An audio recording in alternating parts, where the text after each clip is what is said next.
Daniel Noboa está completando el periodo de Guillermo Lasso a la sazón de las reglas interpretativas de la Corte.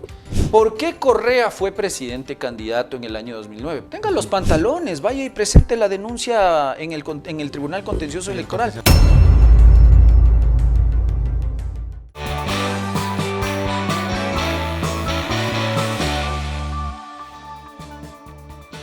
Estamos inmersos en una campaña electoral que arrancó este 5 de enero de este año y que tiene como miras el designar al presidente y vicepresidente de la República en un evento eleccionario que tendrá que darse en el mes de febrero, el 9 de febrero de este mismo año.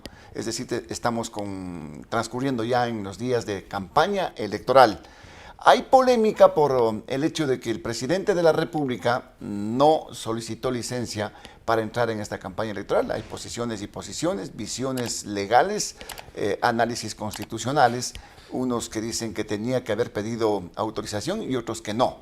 Hay situaciones políticas de candidatos y también de movimientos y partidos políticos que le están pidiendo al Consejo Electoral que se pronuncie al respecto de este tema y otros que piensan también ya en demandar ante el Tribunal Contencioso Electoral sobre este tema.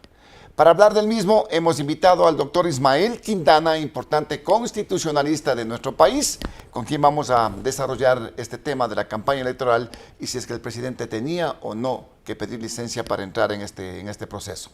No olviden que estamos en las plataformas de Global Opinion, en nuestro canal de YouTube. Nos ayuda mucho suscribiéndose al canal. Igualmente, los likes y los comentarios en cada programa son importantes para ir contextualizando este tipo de entrevistas. En nuestras redes sociales usted va a encontrar también la coyuntura informativa permanente, diaria, la coyuntura noticiosa. Si quiere estar bien informado, siga las redes sociales de Global Opinion en Facebook, en Instagram, en X, antes Twitter y también en TikTok. Allí va a encontrar importantes contenidos de la actualidad informativa, tanto nacional como internacional.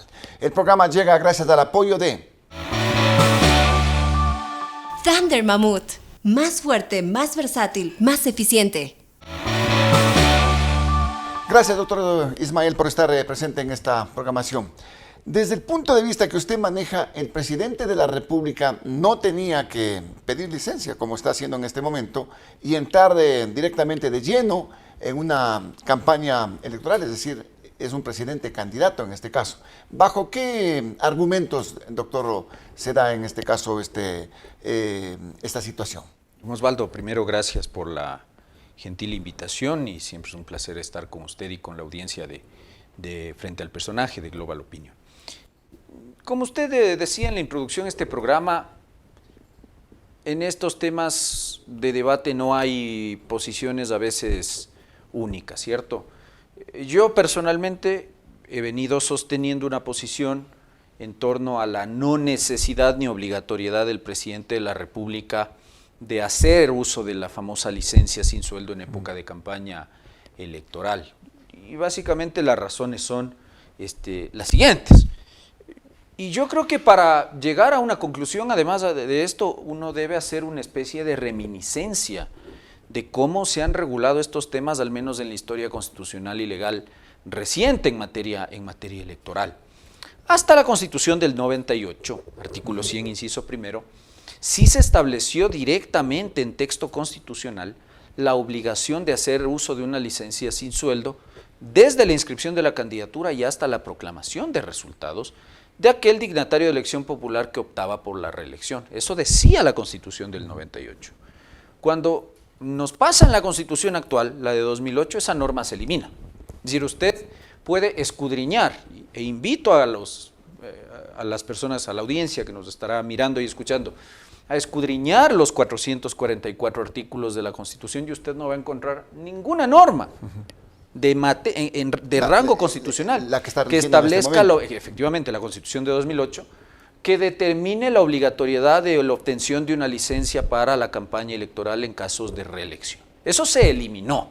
Por eso es que a mí sí me ha resultado sorpresivo que el presidente o que el expresidente que promovió esta Constitución y que eliminó expresamente esta norma que sí existía con el sistema constitucional anterior, ahora nos diga que ha habido una obligación constitucional que no existe. Entonces, lo primero que hay que aterrizar en este debate jurídico es que, lejos de existir una obligación constitucional de hacerse de una licencia sin sueldo, me parece ahí que hay un error. Entonces, partimos de eso para luego decir que hubo una ley que se expidió en el año 2009, que es la Ley Orgánica Electoral, esta que se llama Código de la Democracia. Sí. Originalmente esta norma en el 2009 tampoco contempló ninguna disposición respecto a las licencias, básicamente, digamos, siguiendo el silencio del constituyente de 2008. En esa ocasión ya hubo una primera elección a la sazón de esta constitución, que fue en la que gana Rafael Correa su primer periodo de gobierno a la luz de esta constitución.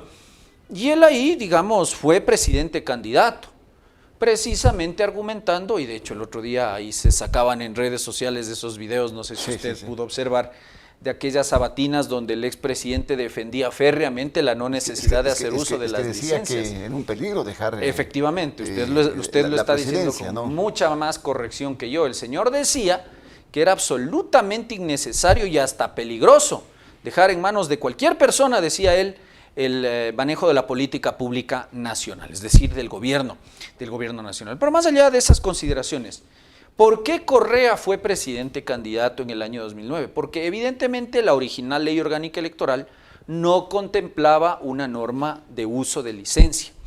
3 años después se reforma la Ley Orgánica Electoral en el año 2012 y se incluye una disposición en torno a las licencias, determinando que esta era opcional o facultativa. Es decir, que el aspirante a la reelección podía decidir si simultáneamente ejercía el cargo o pedía una licencia para ir a la campaña electoral. Y nos mantuvimos con esa norma opcional 8 años, hasta que en el año 2020 se reforma el Código de la Democracia y se incluye o se retoma, de alguna manera, yo le diría incompleta, muy mal hecha esta reforma, la vieja norma de la obligatoriedad de la licencia. Pero esta obligatoriedad de licencia, don Osvaldo, y perdón que me extiendo un poquito en esto, pero creo que para la audiencia es importante saber cómo se ha regulado esto, para entender la génesis de este debate. En 2020 entonces se dice no, la licencia va a ser obligatoria para aquellas autoridades de elección popular que estén en 3 condiciones. Es decir, tampoco la licencia es una cuestión que se debe tomar como un todo. La licencia es una regla que se debe cumplir bajo 3 presupuestos. Primero, que la autoridad de elección popular esté yendo a una reelección, que esa reelección sea inmediata y que sea para el mismo cargo. Esas son las 3 condiciones que el tenor literal del artículo 93 del Código de la Democracia impone.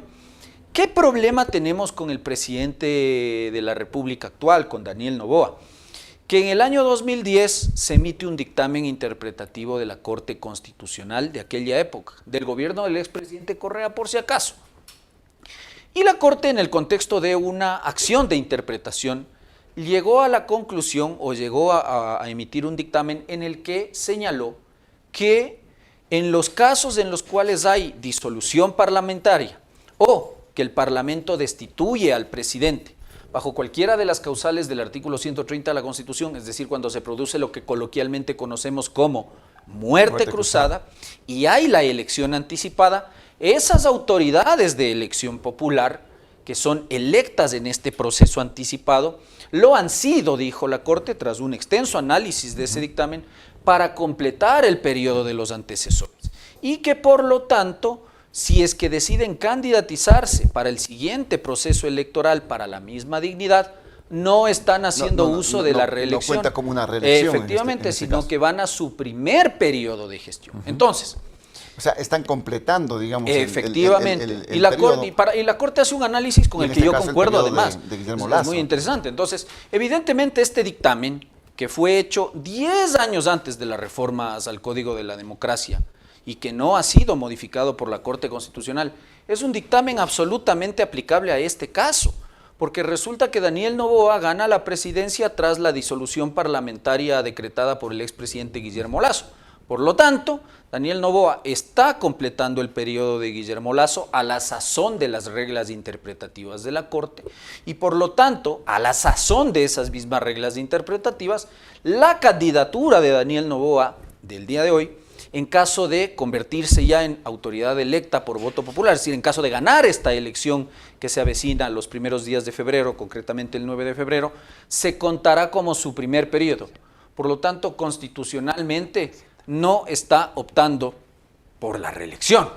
Y si solo con esto concluyo, y si el tenor literal del artículo 93 de la Ley Orgánica Electoral me dice que la licencia sin sueldo debe ser utilizada solamente en casos de reelección, y tiene usted una regla interpretativa que jerárquicamente, porque la Corte Constitucional, eso sí la actual, ha dicho que las reglas interpretativas fijadas en estos dictámenes tienen igual valor o fuerza normativa que una norma constitucional, usted no puede, y me parece, lo digo con mucho respeto a los colegas que sostienen la otra tesis, usted no puede hacer que la Constitución se tenga que interpretar de conformidad con la ley. Es decir, que la Corte al revés, la ley se interpreta de conformidad con la Constitución. La Corte no tiene nada que ver en este momento, ya la Corte Constitucional. No tiene nada que ver, el dictamen fue emitido hace 15 años o 14 años y un poco más, y la Corte en este momento, mientras no haya una acción que active el ejercicio de control de constitucionalidad, por ejemplo, que se presente una acción de inconstitucionalidad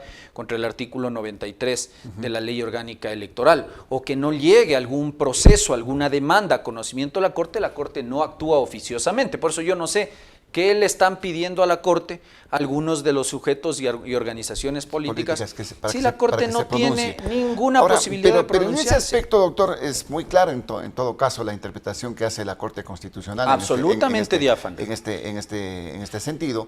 Pero hay el Código de la Democracia, pues, doctor. No, nadie está diciendo que no existe. Ya, pero el Código de la Democracia dispone en este caso que los servidores públicos que van a un proceso electoral tienen que pedir licencia. Cuando van a la reelección inmediata y para el mismo cargo. Y cuando el tenor literal, y lo dice el título preliminar, no va a una no está reelección yendo a una reelección. Ahora, el argumento que sostienen los contrarios a esta tesis es que es reelección un poquito, pero no tanto, ¿no? Y no podemos caer en ese análisis interpretativo, porque o es reelección o no es reelección. Porque resulta que, por ejemplo, ahora, quienes han solicitado la licencia en la Asamblea para hacer la campaña electoral porque buscan nuevamente la curul, nos están diciendo, no, es que yo estoy yendo a la reelección y por eso, obediente del 93 del Código de la Democracia, pido la licencia.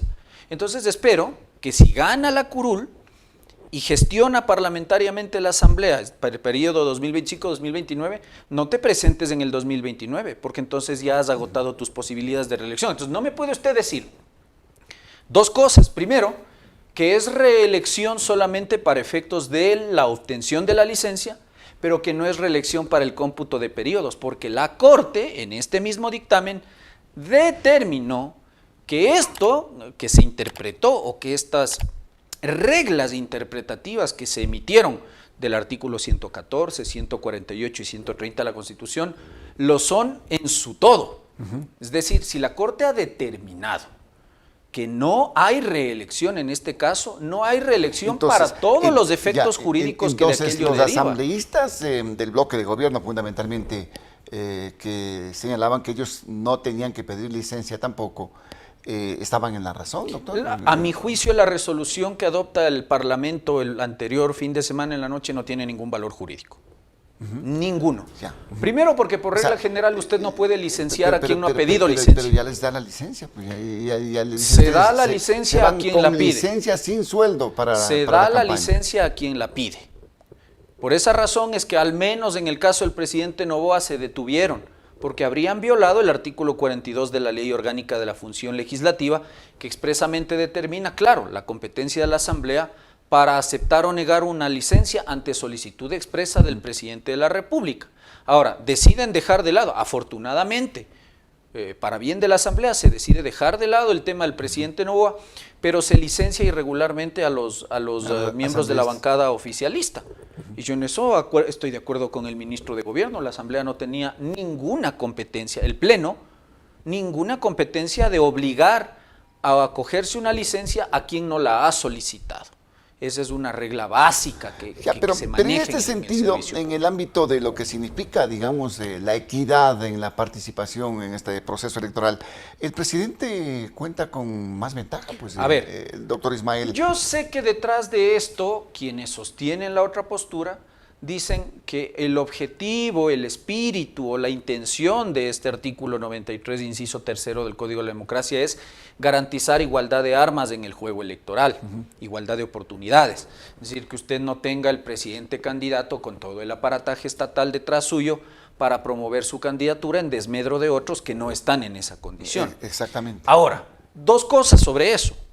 Primero, y vuelvo a insistir, cuando el tenor literal de la norma es clara, no se atenderá a su espíritu. Eso dice nuestro Código Civil en su título preliminar. Y el tenor literal de la norma a mí me dice que debo hacer uso de una licencia en casos de reelección inmediata y para el mismo cargo. Y el tenor literal del dictamen interpretativo de la Corte, que tiene fuerza normativa de norma constitucional, me ha dicho que en este caso no hay reelección. Primera cosa. Entonces, por lo tanto, podemos sentarnos a discutir cuál fue la intención, el espíritu o el objetivo del legislador al momento de haber reformado la Ley Orgánica Electoral de 2020, que ese es un tema que queda fuera cuando el canon de interpretación literal o gramatical de la norma es el que aplica. Y en este caso aplica la literalidad, porque la Corte ya me ha explicado lo que es la reelección ya en se este pronunció caso. al Efectivamente. respecto. Segundo, si es que el legislador, al momento de reformar el artículo 93 en 2020, habría querido que la norma diga lo que hoy quieren que diga, lo debía haber escrito, porque esto es derecho público. Y se hace expresamente lo que está escrito. Cuando se hizo la reforma, efectivamente, dice usted, por eso yo le decía hace unos minutos, efectivamente, por eso yo le decía hace unos minutos, que a mí me parece que esta reforma es muy mal hecha. Porque si usted revisa el artículo 93 del Código de la Democracia, y también invito a la audiencia a revisarlo, es una norma bastante extensa, no es que tiene 1 o 2 incisos, es una norma que tiene 6, 7, 8 incisos, y en donde el legislador desarrolla qué se entiende por reelección y qué no es reelección. Por ejemplo, los casos de subrogación o sucesión, los casos en los cuales el suplente ha pasado a ocupar el cargo de un principal, eso no es reelección, eso está definido en la Ley Orgánica Electoral. Entonces, cuando el legislador reforma en 2020 el Código de la Democracia, y particularmente este artículo, el dictamen de la Corte estaba vigente 10 años.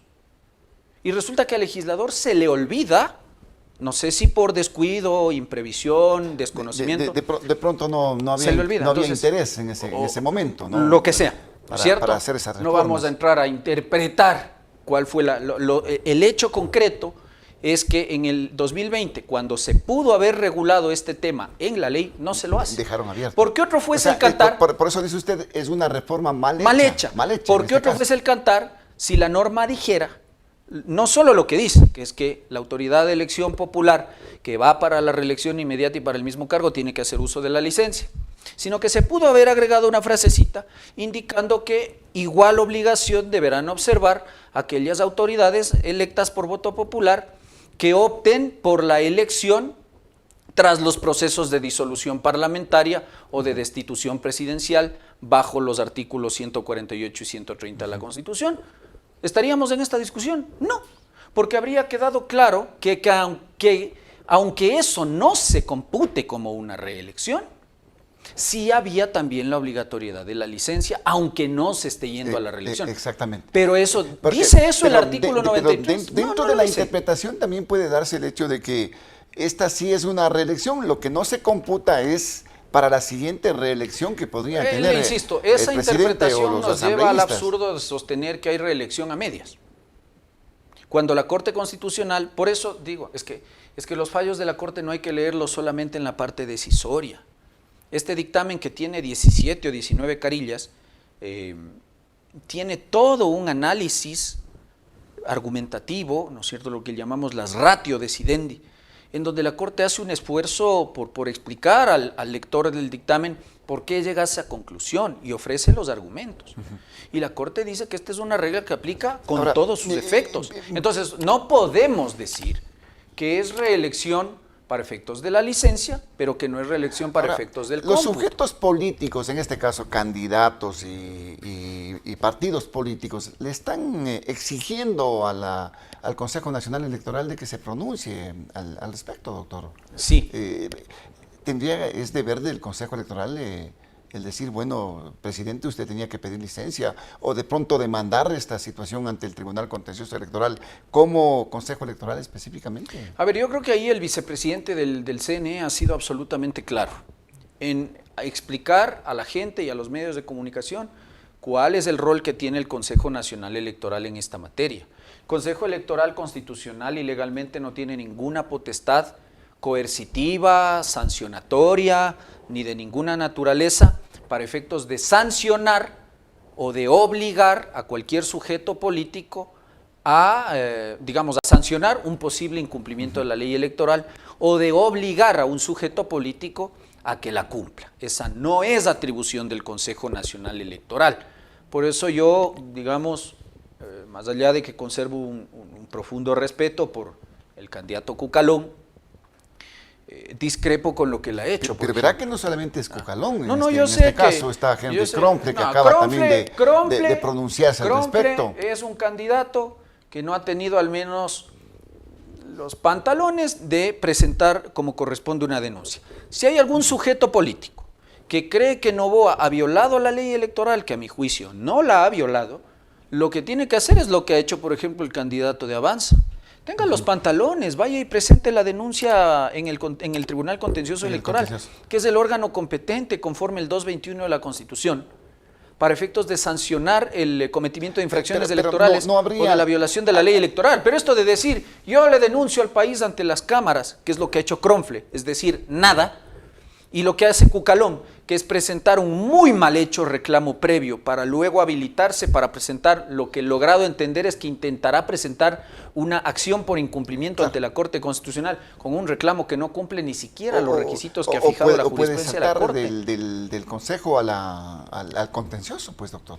Pero tendrá que... Bueno, pero esa será decisión. Si el Consejo Electoral estima que el candidato Noboa ha violado la ley electoral y ha cometido infracción, el Consejo Electoral podrá presentar la infracción. Pero si Cucalón, Tillería, Kromfle o cualquier otro candidato, Saquicela, Andrea González, Jimmy Jairala o cualquiera de los que se me vienen ahora a la mente, Isa, cualquiera, estima que el señor Noboa ha violado la ley electoral, ahí están las puertas abiertas del Tribunal Contencioso Electoral, que es el órgano competente para sancionar esta clase de cosas. Vaya y presente la denuncia. Como se hizo. Como ha hecho el candidato de Avanza, que es el único que ha presentado la denuncia. ¿Qué infracción electoral se ha denunciado? Desconozco, porque ahí viene la otra parte de la película. Y le decía que la reforma está tan mal hecha, no solo por las falencias que acabamos de conversar hace un momento, sino que usted me dice, en el artículo 93, inciso 3, que hay una obligación de hacer uso de esa licencia, pero no me establece una consecuencia jurídica en caso de no hacerlo. ¿Así? Así que si usted revisa el catálogo de infracciones electorales tipificadas en la ley electoral, usted no va a encontrar en ninguna parte del Código de la Democracia una infracción que establezca, primero, no hay la infracción, peor la sanción, que determine que quien no opte por la licencia sin sueldo para ir a la campaña electoral será sancionado con. Eso no existe. Entonces, por lo tanto, ¿de qué se le va a denunciar al presidente Noboa si es que la infracción que ellos dicen o que sus adversarios políticos dicen que ha cometido no está tipificada en el Código de la Democracia? Eso sería violar una elemental garantía del debido proceso, que es la legalidad en materia sancionatoria. A nadie se le puede sancionar por un acto que al momento de ser cometido no está tipificado como infracción en la Constitución. Volviendo a lo que le había consultado, ¿esto no le da ventaja al presidente de la República, en este caso, para hacer campaña? De pronto puede utilizar recursos públicos. No, por eso están haciendo un llamado a la Contraloría. Con o sin licencia, los servidores públicos en general, entre los cuales naturalmente está incluido el jefe del Estado, tienen unas reglas del juego que observar. Y hay unas limitaciones que están establecidas desde hace años en el Código de la Democracia. Aunque el presidente tomara licencia por decisión propia, ¿el presidente puede hacer uso de recursos públicos para la campaña electoral? No, porque comete infracción.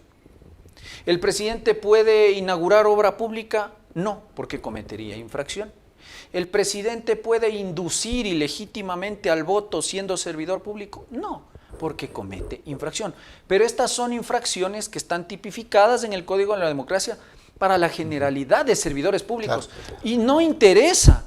Esto es con independencia de que haya o no haya licencia para efectos de hacer la campaña electoral. Entonces a mí me parece que ahí hay una suerte de confusión entre los colegas y los sujetos políticos que dicen, no pidió licencia, está cometiendo infracción electoral porque está usando recursos públicos para hacer campaña. El presidente deberá cuidarse mucho en ese aspecto. Pues. Sí, por supuesto, yo creo que en eso el presidente sí ha tomado, porque entendemos tácitamente que ha tomado al menos hasta el día de hoy que estamos conversando usted y yo, la decisión de no optar por la licencia para la campaña. Evidentemente él camina, digamos, sobre la cornisa, digamos que camina manejándose en un hilo muy fino entre lo que significaría hacer legítimamente una campaña electoral utilizando la figura del presidente candidato gracias a la imprevisión del legislador de 2020 y también gracias al dictamen interpretativo de la Corte Constitucional Correísta de 2010,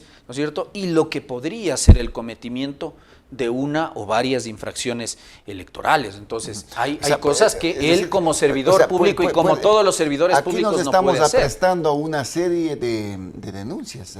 Seguramente, de demandas, ¿no? Seguramente. Yo escuchaba al ministro de Gobierno decir que, bueno, ellos dicen estar listos para, digamos, defenderse o contestar o comparecer para contradecir las denuncias que se lleguen a presentar. Vea, don Osvaldo, eso va a pasar. El presidente va a ser objeto de varias, estas no van a ser las únicas, van a ser varias las denuncias que van a llegar al Tribunal Contencioso Electoral por el supuesto cometimiento de infracciones electorales, pero yo me ratifico. El Código de la Democracia no tipifica como infracción el hecho de no obtener licencia sin sueldo. Eso no es infracción. Lo demás son otra clase de infracciones que no las puede cometer ningún servidor público, ninguno. Goce o no goce de licencia, incluido el presidente. Ahora, doctor, con todos estos elementos y argumentos, ¿qué es lo que se está evidenciando en este caso por parte de los sujetos políticos, de los candidatos? ¿Patadas de ahogado simplemente al interponer estos recursos, estas demandas inclusive? No lo sé, digamos, cada quien... O sea, no va a pasar absolutamente nada. Cada quien tiene su posición, yo por eso empezaba esta conversación con usted, reconociendo que en esto hay dos, digamos, visiones sobre un mismo tema y eso es legítimo. Yo creo que en el país nos falta todavía madurez primero para sentarnos a conversar entre personas que podemos llegar a pensar distinto y sentarnos a conversar o intercambiar ideas con madurez sin necesidad de agredirse, que es lo que hoy pasa. Es decir, si uno da una opinión, resulta que esa opinión es vejada, es venida menos, es denigrada, es insultada, eres un pautado, prensa corrupta, por aquí, por allá, ¿cierto? Y dentro de eso usted tiene hoy candidatos y en general grupos políticos que evidentemente tienen una legítima aspiración de llegar al poder, porque si no, no participarían en procesos electorales. Y tienen, en el caso de Cucalón, en el caso del señor Tillería, he visto en redes sociales a Iván Saquicela también hablar mucho de este tema de la obligatoriedad de la licencia, pese a que no ha hecho nada su agrupación política hasta aquí. El señor Kronfle, que se queja tras micrófonos, pero que no hace nada más que eso, y mantienen la postura de que, bueno, el presidente debería competir según ellos en igualdad de condiciones, cuando, como yo ya le he explicado, al menos a mi juicio, el presidente estaría entrando a competir en igualdad de condiciones porque hay un marco regulatorio que él está obligado a observar con o sin licencia. Así que a mí me parece que se trata de visiones nada más que se dan incluso con ocasión de un proceso electoral, porque yo quisiera ver cuál sería la posición de cualquiera de nuestros amigos candidatos a la presidencia de la República si estuviesen en la misma situación que Novoa. Claro, yo quisiera ver si ahí Iván Saquicela o si Tillería o si Cucalón o cualquier otro candidato que hoy fuese presidente de la República no estaría echando uso de este dictamen interpretativo. Aquí las cosas se dan de acuerdo al cristal con el que se mide, efectivamente. ¿No? Entonces, como hoy yo no estoy en el poder, le exijo al poder el respeto a la norma. Cuando, digamos, a mí me parece que en este caso No ha habido el Ahora, sobrepasamiento. doctor, pero de ninguna normativa. hay otro elemento. ¿Qué pasa con la vicepresidenta Verónica Abad? A ver, yo creo que ahí Vea sí. que ella anunció y todo eso que el día 5 de enero ya asumía la presidencia, que el presidente tenía que haber sacado licencia, entonces ella automáticamente... Pero hay otra vicepresidenta nombrada. Yo pues, en creo este que momento. ese sí es un error del gobierno. Y ahí yo creo que la designación última que se hace de esta funcionaria Gelibert, me parece, no sé el nombre, Gelibert, como vicepresidenta encargada es un nombramiento irregular. Es decir, a mi juicio... ¿Hay una arrogación de funciones en este caso?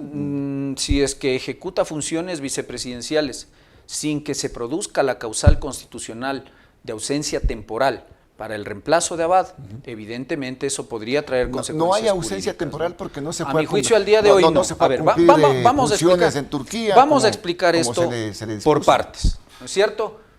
Cuando Verónica Abad, a fines del año anterior, gana su acción de protección, con mucha razón, porque ese sumario administrativo no tuvo jamás pies ni cabeza, se ordena que al presidente de la República le ordenan al presidente restituirle sus funciones vicepresidenciales.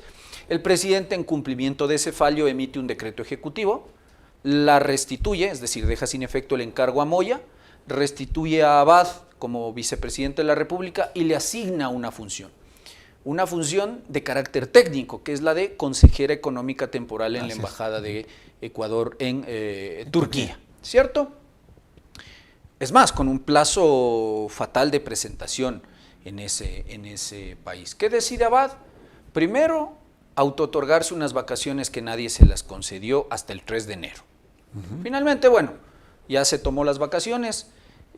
Al día de hoy estamos 6 de enero. 6 de enero. La señora se ha reincorporado a sus funciones vicepresidenciales, pero ha resuelto no trasladarse a Turquía en cumplimiento del decreto ejecutivo. Ahí yo encuentro un error de la señora Abad, porque ella, para no cumplir la disposición presidencial, que además, dicho sea de paso, un paréntesis, el artículo 149 de la Constitución es absolutamente claro en esto, don Osvaldo, el vicepresidente de la República, mientras no deba subrogar al jefe del Estado, debe, no es que decidirá, esto no es una norma opcional, debe Es cumplir obligatorio, ¿no? Es las imperativo funciones en este que el caso. presidente le asigne al O vicepresidente. sea, tenía que irse a Turquía. Y no es la señora primera Abad. vez que esto pasa. Recuerde el caso, por ejemplo, de Martín Vizcarra, cuando asume la presidencia de la República, ¿qué funciones desempeñaba él como segundo vicepresidente del Perú? Era embajador del Perú en Canadá. Así fue. De allá se lo Y tuvo trae tuvo y que asumió la retornar. presidencia de la República, ¿no es cierto? Entonces no es la primera vez que se le encargan funciones de carácter diplomático o en el servicio exterior a un vicepresidente de la República. Entonces, primera cuestión, la señora Abad ha violado el artículo 149 de la Constitución. Segundo, y hay que explicar esto que no se ha discutido, la naturaleza del cargo que se le asigna a Abad. Abad ya no forma parte cuerpo de diplomático. aquellos cargos que componen el cuerpo diplomático. Sí. ¿Ya? Abad ha sido nombrada consejera económica y los cargos de consejeros, según el artículo 202 de la Ley de Servicio Exterior, son cargos técnicos. Y los cargos técnicos, según el artículo 73 de esta misma ley, invito a la ciudadanía a revisar la ley también, ahora es tan accesible a todos Claro. en el Internet, excluye de las normas que regulan a la carrera diplomática a los cargos técnicos. O sea, Y el artículo 123, en el que ella se ampara para decir que supuestamente tenía 30 días para viajar a Turquía, es una norma que cubre los casos de rotación o traslado del personal que pertenece a la carrera diplomática. Es una norma que no le cubre a ella, sino al personal, como un embajador, un ministro, un cónsul, un primer, segundo, tercer secretario. Entonces la señora Abad tenía la obligación de cumplir el deber y tiene la obligación de cumplir la función que el presidente le ha asignado. Sí, la señora debería estar en Turquía, después del 3 de enero debía haberse pero presentado por eso, en pues, Turquía. Doctor, si es que ya no fue a Turquía, no hay un tácito vacío ahí, un abandono, A ver, sí, pero, abandono a ver, del vamos, cargo en ahí, este caso. A ver, ese es el error de Abad. Haber incumplido orden legítima de autoridad competente. No haber acatado la disposición que le dio el presidente de la República, aunque no le guste. Y si no le gusta, pues presenta su renuncia, dimite al cargo, ¿cierto? Eso pasa en países civilizados. Al día de hoy nomás ha dimitido el primer ministro de Canadá, aunque no da las razones, pero así pasa en países normales. No estoy conforme, me voy, ¿ya? Pero la señora se queda incumpliendo las funciones que el presidente le asigna. Y ahí viene el error presidencial del pasado fin de semana de entender o de malentender que el hecho de que ella no se haya presentado en Turquía significa, porque le he escuchado esto al ministro de la Gasca, decir que eso implica que ella ha incurrido en una causa de ausencia temporal por fuerza mayor. No, señor. No hay una ausencia temporal de Verónica Abad en el cargo. Las causas de ausencia temporal, y lo dijo en reciente dictamen la Corte Constitucional, son taxativas y son 3, y no son más que las previstas en el 146 de la Constitución. Enfermedad, no es el caso. Licencia concedida por la Asamblea Nacional, tampoco. Y cualquier circunstancia de fuerza mayor que le impida al funcionario desempeñar el cargo por un periodo de hasta 3 meses. Pero la Corte dijo sobre la fuerza mayor, que es la causal que el gobierno ha invocado para nombrar a la señora Gelibert, dijo la Corte en el dictamen 224-IC/24 que no puede ser interpretada de un modo tal que se creen situaciones o circunstancias por fuera de la norma constitucional para impedir ilegítimamente que el funcionario desempeñe el cargo.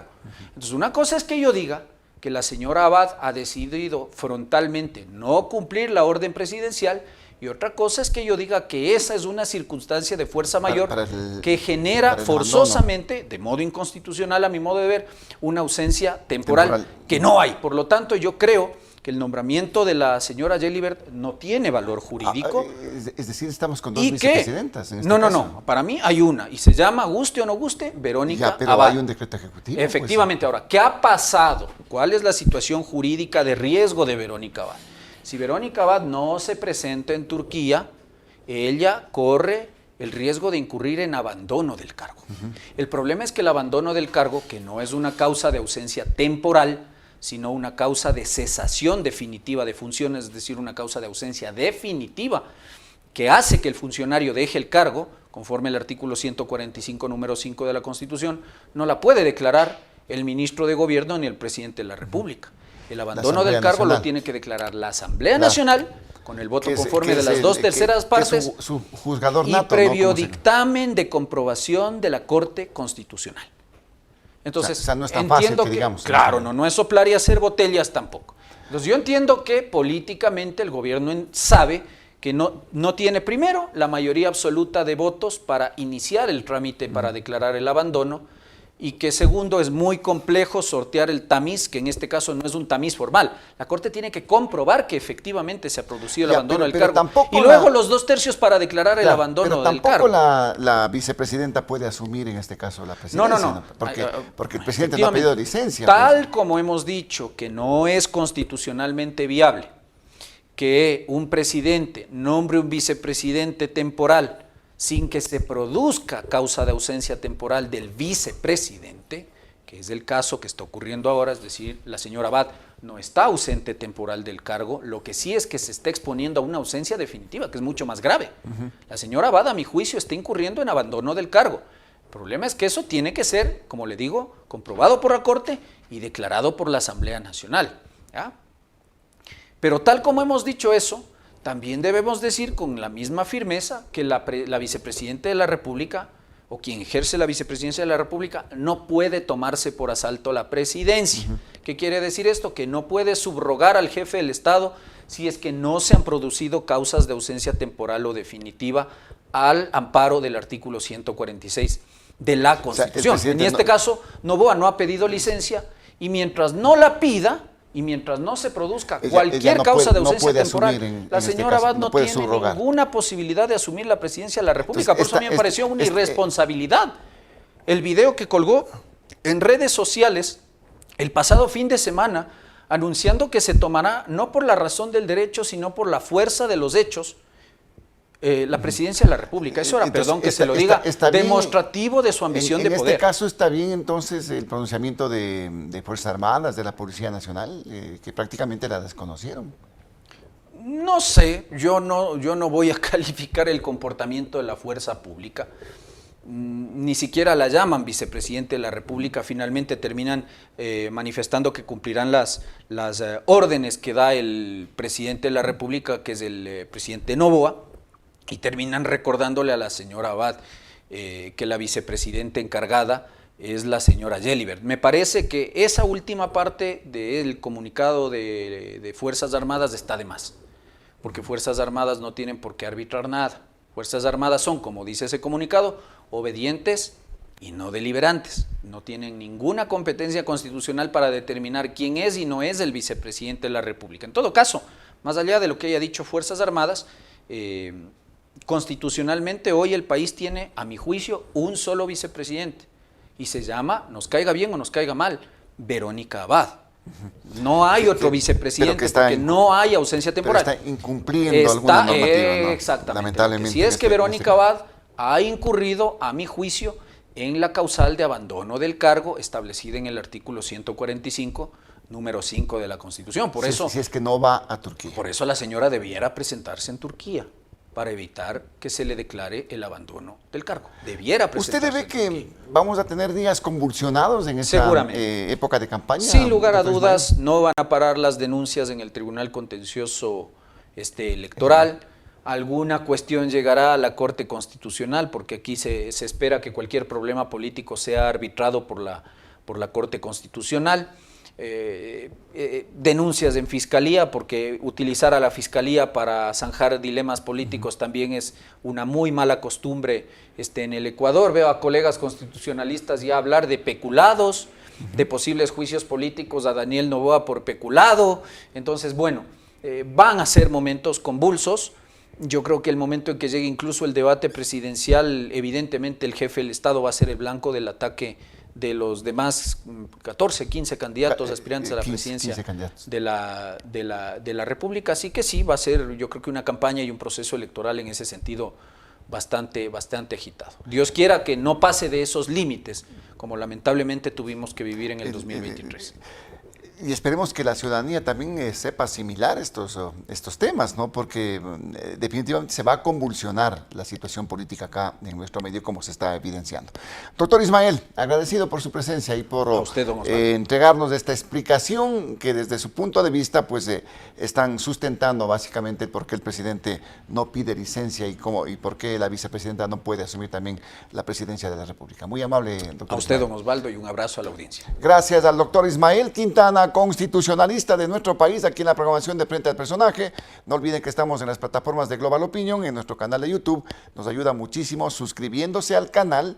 Los likes y los comentarios también son importantes. Y en las redes sociales de Global Opinion va a encontrar toda la coyuntura informativa, tanto del ámbito nacional como internacional. ¿Quiere estar informado con la inmediatez que se necesita? En este caso, siga las redes sociales de Global Opinion. El programa llegó gracias al apoyo de Thunder Mammoth. Más fuerte, más versátil, más eficiente. No olviden que estamos en la programación de Frente al Personaje de lunes a viernes a partir de las 19 horas. En este caso, mire el programa, comparta sus contenidos y dele likes, que son importantes, pero sobre todo, comparta los contenidos. Volveremos en las próximas horas con nuevos invitados y nuevos temas. Por ahora, muchísimas gracias por la sintonía. Soy Osvaldo Morocho Ampuya y nos veremos muy pronto.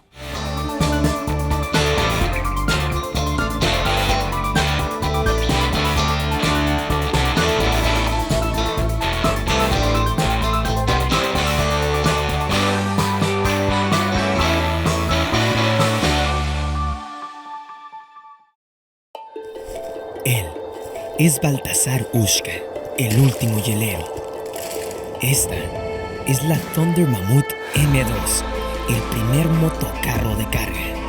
¿En qué se parecen estos dos personajes del Andes ecuatoriano? Que nacieron para ser los fuertes del trabajo pesado. Una potente herramienta de trabajo con amplio espacio de carga. Thunder Mammoth M2. Fabricados para durar, diseñados para ahorrar.